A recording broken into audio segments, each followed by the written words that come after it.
Good afternoon student, sunflower Gujarati માધ્યમ દ્વારા તમારું સ્વાગત છે। આજે આપણે ધોરણ 9માં હિન્દીમાં પાઠ નંબર 16 ભારતીય સંસ્કૃતિ में ગુરુ શિષ્ય का સંબંધ તેના વિશે વાત કરીએ છીએ। તેના લેખક છે આનંદ શંકર માધવન। તો જોઈએ આપણે એમાં શું છે તો કે માધવજીને એટલે કે માધવજી છે તેણે माधवजी ने प्राचीन गुरु शिष्य परंपरा की गरिमा को स्पष्ट करते हुए वर्तमान शिक्षा प्रणाली पर परोक्ष रूप से करारा व्यंग किया है। हमारे समाज में व्यावसायिक संस्कृति को बोलबाला है, तो इस कारण गुरु शिष्य संबंधों में परिवर्तन आया है। पहले विद्यालय मंदिर के समान माने जाते हैं। शिक्षा देने का एक आध्यात्मिक अनुष्ठान था, वह परम सुख प्राप्ति का एक माध्यम था। तो उस जमाने में पैसे देकर शिक्षा खरीदी नहीं जाती थी। क्या आज वैसी स्थिति है? क्या आज शिक्षा के क्षेत्र में वही निष्ठा वही त्याग नजर आता है? लेखक ने हमें अंतर्मुख होकर सोचने के लिए बाध्य किया है। तो આપણું જે ભારતીય સંસ્કૃતિ છે તેમાં ગુરુ શિષ્યના સંબંધ કેવા હતા એના વિશેનો આ પાઠ છે। તો જોઈએ कि हमारे समाज में व्यावसायिक संस्कृति का बोलबाला है, इसी कारण गुरु शिष्य संबंधों में परिवर्तन आया है। એટલે કે આપણો જે ભારતીય સમાજ છે તે વ્યાવસાયિક સંસ્કૃતિની બોલબાલા અહીંયા જોવા મળે છે। એટલા માટે કે ગુરુ શિષ્યના જે સંબંધો છે એનામાં પરિવર્તન જોવા મળે છે। पहले विद्यालय मंदिर के सामने समान माने जाते थे। शिक्षा देने का एक आध्यात्मिक अनुष्ठान था, वह परमेश्वर प्राप्ति का एक माध्यम था। पैसे देकर शिक्षा खरीदी नहीं जाती थी। आज स्थिति बिल्कुल बदल गई है। और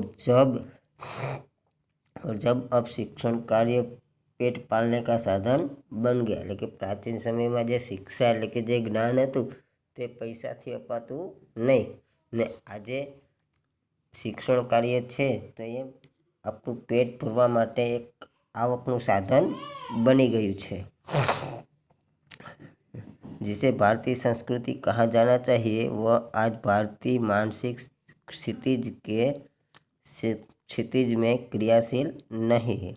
आज एक प्रकार की अव्यवस्थित व्यावसायिक संस्कृति प्राप्त है, जिसकी जड़ शायद यूरोप में है। भारतीयों में सार्वजनिक व्यवहार में गुरु शिष्य संबंध का भी तदनुरूप परिवर्तन हो गया है। એટલે કે આપણું જે ભારતીય સમાજ છે એમાં પણ ગુરુ અને શિષ્ય છે એનું પરિવર્તન જે જોવા મળે છે અને આનો પાયો ક્યાં છે તો કે યુરોપમાં નખાયેલો છે। यहाँ गुरु वेतनभोगी नहीं होते थे और न शिष्य को ही शुक्ल देना पड़ता था। એટલે કે અહીંયા જે ગુરુ છે તો એ કંઈ પગાર ન લેતા અને જે શિષ્યો છે એને પણ કંઈ વેતન આપવું એટલે કે એને પણ કોઈ પૈસા આપવા પડતા नहीं। पैसे देकर विद्या खरीदने की यह क्रय विक्रय पद्धति निसंदेह उस भारतीय मिट्टी का उपज नहीं, એટલે કે આ ભારતીય પરંપરાની સંસ્કૃતિ નથી। शिक्षणालय एक प्रकार के आश्रम अथवा मंदिर के समान है। એટલે કે શિક્ષણ મંદિર છે તો એક પ્રકારનો આશ્રમ અથવા તો મંદિર છે। गुरु को साक्षात परमेश्वर ही समझा जाता था। शिष्य पुत्र से अधिक प्रिय होते थे। यहाँ सम्मान मिलता ही शक्ति पाने का रहस्य है। यहाँ सम्मान मिलना ही शक्ति पाने का रहस्य है। प्राचीन काल में गुरु की शिक्षादान क्रिया उनका आध्यात्मिक अनुष्ठान थी। परमेश्वर प्राप्ति उनका एक माध्यम था, वह आज पेट पालने का जरिया बन गई। એટલે કે પ્રાચીન સમયમાં જે છે તો જે ગુરુ છે સાક્ષાત પરમેશ્વર હતા। શિષ્ય છે એ પણ એને પુત્રની જેમ જ રાખતા। એટલે કે ગુરુ છે એ શિષ્યને પણ પુત્રની જેમ જ રાખતા। તો આ જે સન્માન પ્રાપ્ત થતું તો એ પણ એક અલગ જ વાત હતી, બરાબર। તો એ પ્રમાણે ભારતીય સંસ્કૃતિ છે એ બહુ સારી હતી, એક માધ્યમ હતું। પણ અત્યારે જે શિક્ષણ છે એ પૈસા ખાવાનું એટલે કે પેટ ભરવાનું માધ્યમ બની ગયું છે। प्रारंभ में विवेकानंद को भारत में महत्वपूर्ण स्थान प्राप्त नहीं हुआ था, पर जब उन्होंने अमेरिकन नाम कमा लिया तो वो भारतवासी दोहे मालाएं लेकर स्वागत करने। रविन्द्रनाथ टैगोर को भी नोबेल पुरस्कार मिला तो बंगाली लोग दौड़े यह राग अपनाते हुए कि अमादेरो ठाकुर सुपुत्र। दक्षिण भारत में कुछ समय पहले तक भरतनाट्यम और कथकली को नहीं पूछता था, पर जब उसे विदेशों में मान मिलने लगा तो आश्चर्य से भारतवासी सोचने लगे कि अरे, हमारी संस्कृति में इतनी अपूर्व चीज़ें भी पड़ी थी क्या। यहाँ के लोगों को अपनी खूबसूरती नहीं नजर आती, मगर पराये के सौंदर्य को देखकर मोहित हो जाते हैं। એટલે કે આપણો ભારત દેશ છે તો એમાં કે શરૂઆતમાં જે સ્વામી વિવેકાનંદ છે એને ભારતમાં કંઈ મહત્વપૂર્ણ સ્થાન નહોતું, પરંતુ એ જ્યારે અમેરિકાથી પાછા આવ્યા ત્યારે આપણને એને સ્થાન આપવા મળ્યા અને માળા પહેરાવા લાગ્યા। એવી જ રીતે રવિન્દ્રનાથ ટાગોર છે તો એને પણ નોબેલ પુરસ્કાર મળ્યો ત્યારે બંગાળના લોકો છે એને પણ પોતાના સપૂત માનવા લાગ્યા। તો એવી રીતે અલગ અલગ રાજ્યના અલગ અલગ લોકો જે છે તેને માન નહોતું, પણ એ જ્યારે લોકો વિદેશમાંથી અહીંયા આવે છે ત્યારે આપણને ખબર પડે છે કે હવે આવા લોકો છે આપણા ભારત દેશમાં દે છે। जिस देश में ज्ञान पाने के लिए मैक्स लोमर ने जीवन भर प्रार्थना की, उस देश के निवासी आज जर्मनी और विलायत जाना स्वर्ग जाने जैसा अनुभव करते हैं। એટલે જે દેશના જ્ઞાન પ્રાપ્ત કરવા માટે મેક્સ મુલર છે પ્રાર્થના કરતો હતો, તો એ જ દેશના લોકો છે આજે બીજા દેશમાં અથવા તો વિદેશ જવા માટે થઈ અને પોતે સ્વર્ગનો અનુભવ થયો હોય એવો અનુભવ પ્રાપ્ત કરે છે। ऐसे लोगों को प्राचीन गुरु शिष्य संबंध की महिमा सुनाने गधे को गणित सिखाने जैसा व्यर्थ प्रयास ही हो सकता है। એટલે કે આ લોકોને છે તો એ ભારતીય જે પ્રાચીન ગુરુ શિષ્યનો સંબંધ છે એનો મહિમા સંભળાવવા કરતાં જેમ આપણે ગધે કો કે ગણિત એટલે કે ગધેડો હોય ને ગણિત શીખવાડીએ એના જેવું વ્યર્થ નકામું છે। एक बार सुप्रसिद्ध भारतीय पहलवान गामा मुंबई आए। उन्होंने विश्व के सारे पहलवानों को कुश्ती में चैलेंज दिया।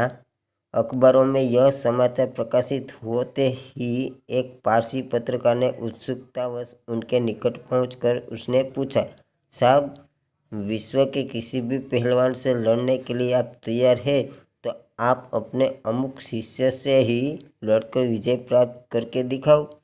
गामा आजकल के शिक्षा क्रम में रंगे नहीं थे, इसलिए उन्हें इन शब्दों ने हैरान कर दिया। आंखें फाड़कर उस पत्रकार का चेहरा ताकते ही रह गए। बाद में धीरे से कहा, भाई साहब, मैं हिंदुस्तानी हूँ, हमारा अपना एक निजी रहन सहन है, शायद इससे आप परिचित नहीं है। जिस लड़के का आपने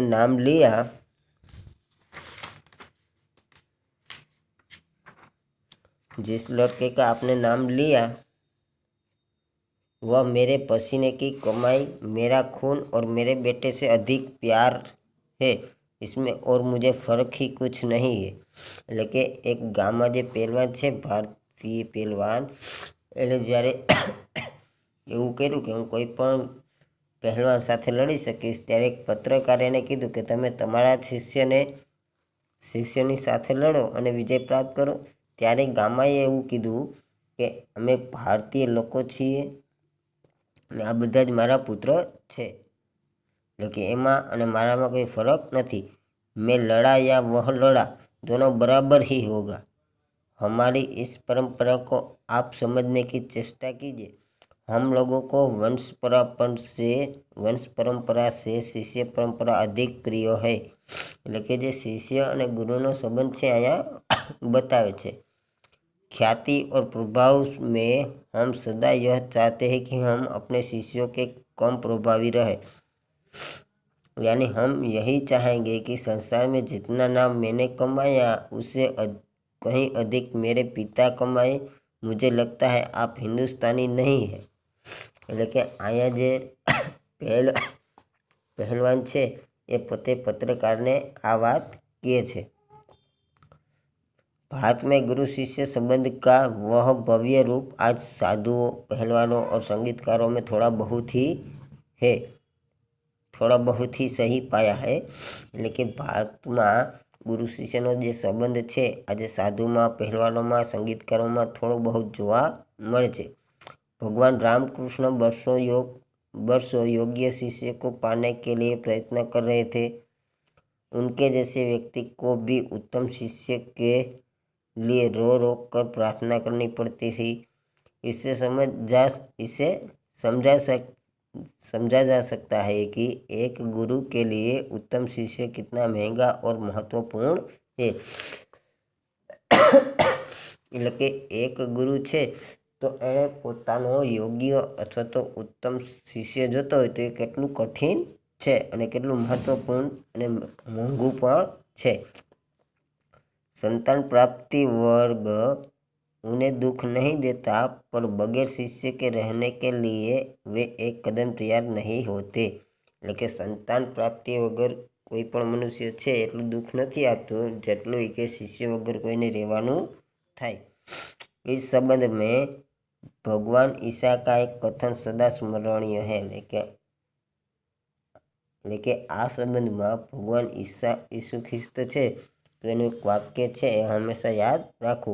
उन्होंने कहा था, मेरे अनुयायी लोग मुझसे कहीं अधिक महान है और उनकी जूतियाँ होने की योग्यता भी मुझ में नहीं है। એટલે કે ભગવાન ઈસુ ખ્રિસ્ત છે એણે એવું કીધું હતું કે મારા જે અનુયાયીઓ છે એ મારા કરતાં પણ કે મહાન છે, તો મારું જે મહત્વ છે તો એની પાસે કાંઈ નથી। यही बात है कि गांधी जी बनने की क्षमता जिसमें है, उन्होंने गांधी जी अच्छे लगते हैं, वे ही उनके पीछे चलते भी हैं।